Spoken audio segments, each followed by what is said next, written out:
Hello YouTube, this is Medic here. I just wanted to talk to you a little bit about today and what we're going to be doing in terms of the new Xbox One versus PC versus PlayStation 4. If you're in the field out there looking for maybe upgrading your console system from Xbox to Xbox One or maybe PlayStation 3 to PlayStation 4, I'm here to tell you that really it doesn't seem to make a whole lot of sense. And the reason for that is that there are some misconceptions that are happening about, Xbox One and the PlayStation 4 talking about full 1080p at 60 frames a second, which, quite frankly, just isn't true. If you think about it, the review of Battlefield 4 on Eurogamers, and I'll go ahead and link this in the description here that you're free to read and go ahead and do a comparison on, actually states that Xbox One is going to be using 1280 by 720. Well, 1280 by 720 is what the current Xbox runs. The only difference is that they're going to be using what's comparable to the high setting on PC. But PC has a setting above that called Ultra. So why would I buy a console for $500 that isn't going to perform at the max capable resolution and even not at 1080p but 720? That makes no sense. Now, PlayStation 4 makes an attempt to do a little bit better, but it's still not even full 1080p. It's 1600 by 900, which is 900p, not 1080. 1080 means 1920 by 1080. And the thing is, you can buy a gaming PC, and I'll go ahead and link and show you a little bit of what I actually built in about 10 minutes using Newegg's search functions. And you can build a gaming PC for the exact same cost that is completely upgradable, allows you to do way more than any PlayStation or Xbox would, for the same price. It makes no sense.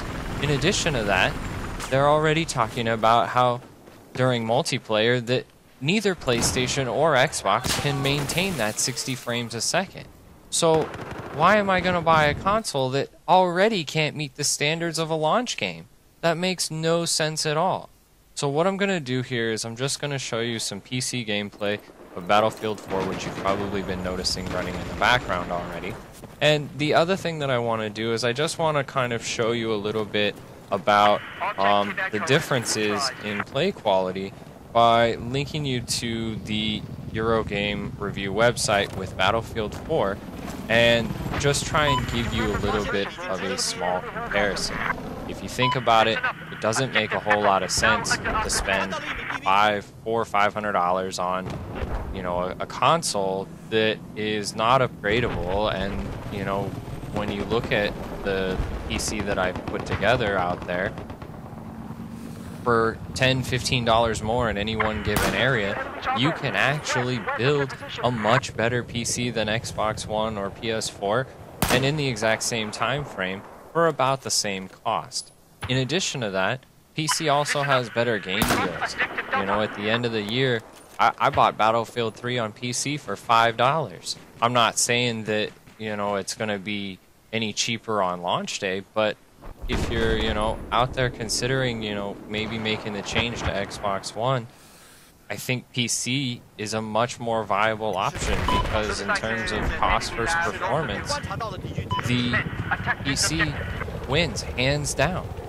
So let me just go ahead and link this in the description. I'm just going to show you what the page looks like and some of the quotations here. And I just want you to go ahead and take a quick review if you're considering buying an Xbox One or buying a PlayStation 4. If you haven't already made the purchase, you might want to give PC a thought. Alright?